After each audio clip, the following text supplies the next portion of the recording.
Assalamualaikum warahmatullahi wabarakatuh. Teman-teman yang semoga dirahmati Allah Subhanahu wa taala. Kembali lagi kita bahas tajwid langsung pada ayat dalam surat Al-Qur'an.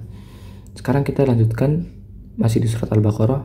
Sekarang masuk ke ayat 25. Baik. Perhatikan baik-baik bacaannya dan tulisannya diperhatikan dengan seksama. A'udzu billahi minasy syaithanir rajim. وبشر الذين آمنوا وعملوا الصالحات أن لهم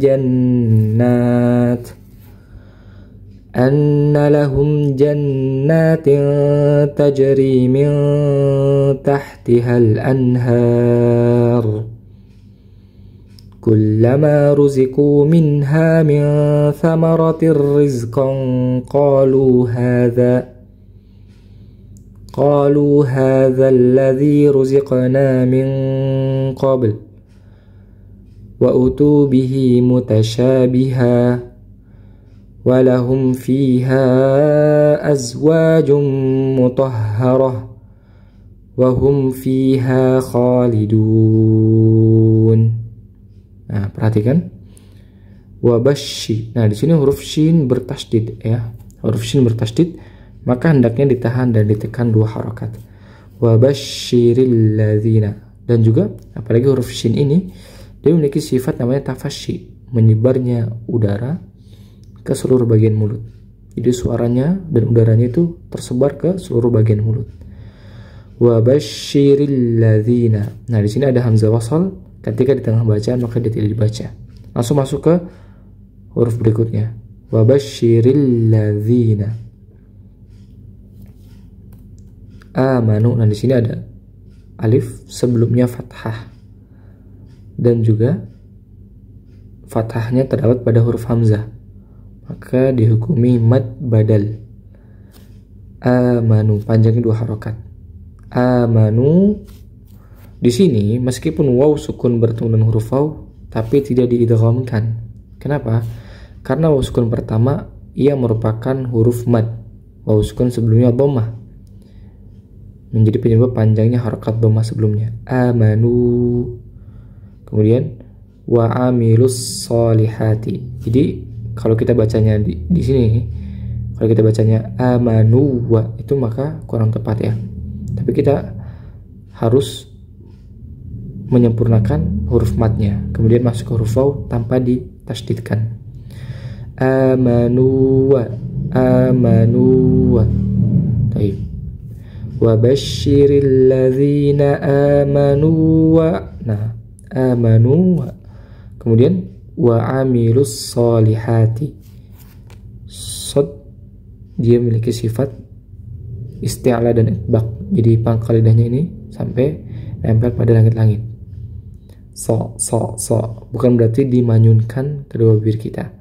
Solihati. Alif kecil sebelumnya fathah, maka dibaca panjang 2 harakat, dihukumi mad tabi'i. Solihati anna lahum. Nun bertasydid maka didengungkan. Anna lahum jannatin. Nah, di sini ada tanwin bertemu dengan huruf ta, maka dibaca samar disertai dengan dengung ya. Dibaca samar disertai dengan dengung. Ini hukumnya ikhfa hakiki. Jannatin taj. Huruf jim ketika sukun maka dipantulkan. Meskipun pantulnya tidak begitu kuat ya, karena di tengah bacaan. Tajri ya sukun sebelumnya kasrah, maka dibaca panjang 2 harakat. Milta. Nah, di sini nun sukun dibaca samar karena bertemu dengan huruf ta.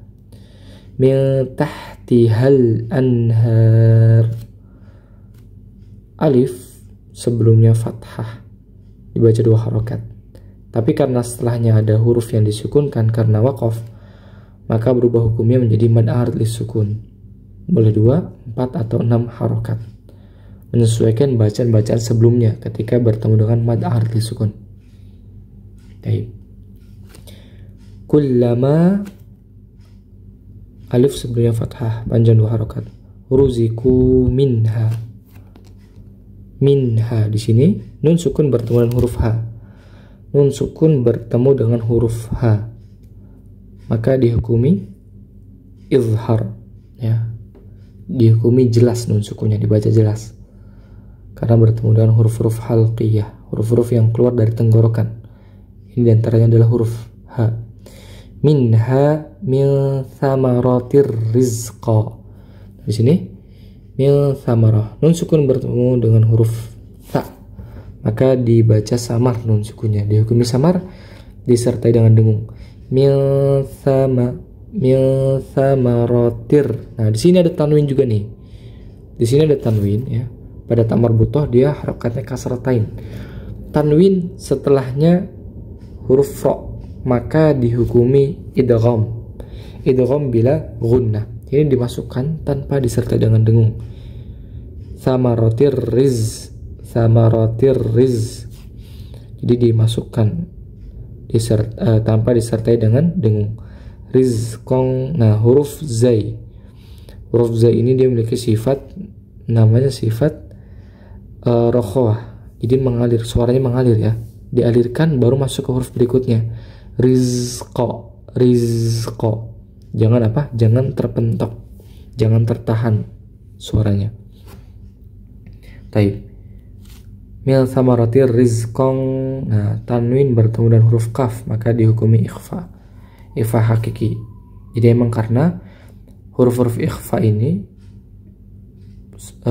huruf yang paling banyak, ya, dalam hukum nun sukun dan tanwin. Ini jumlahnya ada 15 huruf. Jadi ketika nun sukun atau tanwin bertemu dengan huruf 15 tersebut, maka nun sukun atau tanwinnya dihukumi samar disertai dengan dengung. Nama hukumnya ikhfa hakiki.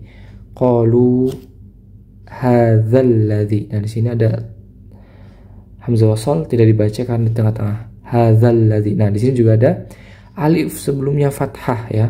Alif sebelumnya fathah, maka dibaca panjang. Tapi karena setelahnya hamzah wasal, maka hukumnya gugur. Jadi tidak dibaca panjang. Setelah huruf zal langsung masuk ke huruf lam. Hadzal. Taib. Ya. Perhatikan. Hadzal ladzi. Taib. Kemudian berikutnya ruziku minha. Ruziqna. Perhatikan. Ruziqna. Nah, huruf qaf ketika sukun maka dipantulkan. Ruziqna min qabl. Nah, di sini nun bertemu dengan huruf qaf maka dibaca ikhfa, ya. Dibaca ikhfa disertai dengan dengung. Min qabl wa utubihi mutasyabiha. Nah, di sini di akhir bacaan dibaca panjang 2 harokat. Tanwinnya dihilangkan, dibaca panjang 2 harokat. Jadi kalau kita belajar secara simbol, itu ketika fathah tain di akhir bacaan maka dihilangkan tanwinnya, dibaca panjang 2 harokat, ya. Kemudian lanjut walahum. Nah, di sini ada mim sukun bertemu dengan huruf fa, maka dibaca izhar mim sukunnya. Izhar syafawi. Walahum fiha. Nah, di sini alif sebelumnya fathah dihukum tabi'i, mad asli, panjang 2 harokat. Tapi karena bertemu dengan hamzah setelahnya maka dibaca panjang lebih dari 2 harokat. Ini 4 atau 5 harokat. Boleh 2 tapi dengan kaidah tertentu. Fiha azwajum mutahharah. Tanwin bertemu dengan huruf mim maka diidghamkan. Tanwinnya dileburkan masuk ke mim. Mutahharah. Ta marbuthah ketika di akhir bacaan akan selalu berubah menjadi huruf H sukun. Wahum. Nah, di sini ada juga huruf mim sukun bertemu dengan huruf fa, maka diizharkan mim sukunnya. Wahum fiha khalidun. Waw sukun sebelumnya dhammah, setelahnya huruf yang disukunkan karena waqaf, maka dihukumi mad arid lis sukun. Nah, baik teman-teman, kita baca kembali. Wabashshiril ladzina amanu wa 'amilus solihati anna lahum jannat anna lahum jannatin tajri min tahtihal anhar kullama ruziku minha min thamaratir rizqan qalu hadha alladhi ruziqna min qabl wa utu bihi mutasyabiha walahum fiha azwajum mutahharah wa hum fiha khalidun.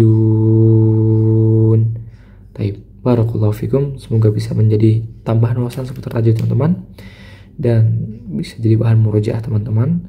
Kita cukupkan. Wassalamualaikum warahmatullahi wabarakatuh.